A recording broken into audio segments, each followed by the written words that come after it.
on that or whatever. But I don't know anything about that either. I just know what they're talking about. At 154, what can we expect from Spence, facing Crawford? You'll see him, he won't be so drained, he won't be so depleted or whatever. Yeah, I mean, you'll see, that wasn't the issue, you know what I'm saying? Crawford fought a good fight. He fought had a great game plan, right? And so, he was told by his coach. So it's not like, he's the better guy that day. So, on that or whatever. But I don't know anything about that either. I just know what they're talking about. At 154, what can we expect from Spence, facing Crawford? You'll see him, he won't be so drained, he won't be so depleted or whatever. Yeah, I mean, you'll see, that wasn't the issue, you know what I'm saying? Crawford fought a good fight. He fought had a great game plan, right? And so he was told by his coach. So it's not like, he's the better guy that day. So, what's good, YouTube? It's your boy, Blue Blood Sports TV, back at y'all with another one.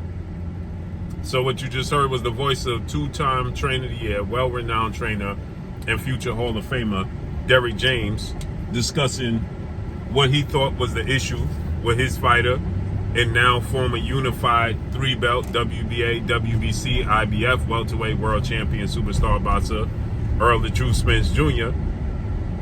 in losing to now undefeated 3-division world champion, 2-division undisputed world champion, and widely acknowledged and recognized as the #1 pound-for-pound best fighter in the world in Terrence Bud Crawford. Terrence Crawford is now 40 wins, no loss, no draw.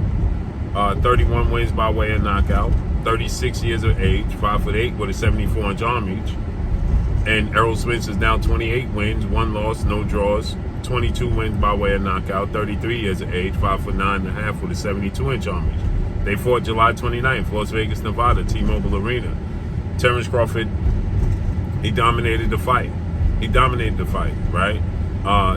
He dropped Errol Spence in the 2nd round, twice in the 7th round, and stopped him in the 9th round. In between that, Terrence Crawford, he dominated those rounds in between that, right? And so, with that said, it garnered many people to question and wonder why Errol Spence wasn't competitive in the fight.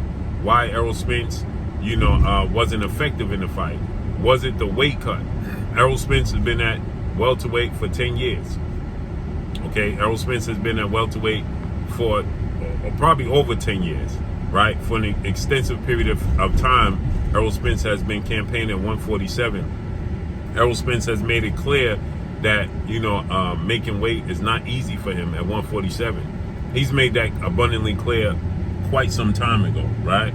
And they had an immediate rematch in the contract where the loser can demand an immediate rematch within 30 working business days. They can activate the rematch clause, and the winner has to oblige. Okay, they're contractually obligated to fulfill a rematch clause, to which Errol Spence activated the rematch clause. More importantly, Errol Spence stated that he wants the fight to be at junior middleweight, 154. And he stated that obviously, he'll feel more comfortable. When he witnessed 2-division world champion, Puerto Rican superstar boxer, who's a former foe of his, a former opponent, and Danny Swift Garcia move up and make his first fight and have his debut at 154, Errol Spence, he responded to that, and Errol Spence said, "Man, I know that extra weight felt great." Right? That's what Errol Spence stated. He said, "I know that extra weight felt great." Right? And that was an indication that Errol Spence planned to move to 154. Right? It's not easy for Errol Spence to make 147 pounds. So he's asking for the rematch against Terrence Crawford to be at 154. He registers now as a junior middleweight, 154 pounder, right? He doesn't register as a 47 pounder. He changed his profile.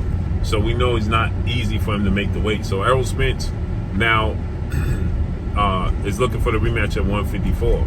But it garnered many people to question, was he weight drained? Is that the reason why he lost? And his longtime trainer and Derrick James has just debunked that, right? He put that to bed. Derrick James, as you heard, he just stated, that's not the reason why he lost. He said Terrence Crawford had a great game plan. He said the MF had a great game plan. His coach and his trainer had a great game plan. And that's not the reason why he lost. The reason why he lost is that Terrence Crawford was simply the better man that night. He was the better fighter. So he removes all the notions and all the excuses and the rhymes and reasons as to Errol Spence was weight drained. That's why he didn't look like himself. That's why he wasn't able to be effective that night and beat Terrence Crawford. It had nothing to do with the weight. So Derrick James is letting you know that's not the reason why he lost. That's not, it was just the fact that Terrence Crawford was the better fighter, and he had a great game plan. And he tipped his hat to, another well-renowned trainer and former trainer of the year, and possibly, trainer, two-time trainer of the year, possibly a trainer this year, in Brian Bomac McIntyre, longtime trainer of Terrence Crawford. So he gives Bomac his credit. And, he cites that they just simply had a great game plan. That's the reason why they won. So all doubt has been removed. Everybody's talking about, it's because of the weight. He was weight drained. When Terrence Crawford recently came out and Terrence Crawford said the rematch clause is possibly going to take place at 147, everybody got upset. Everybody got,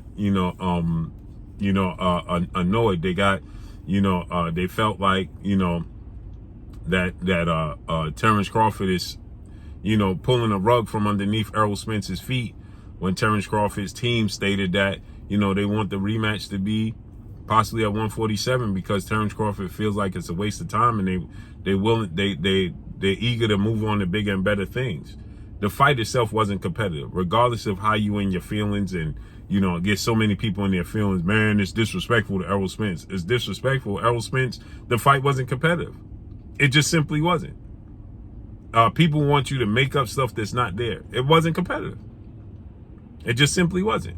Regardless of who you support. The fight wasn't competitive. Terrence Crawford dominated the fight, one-sided.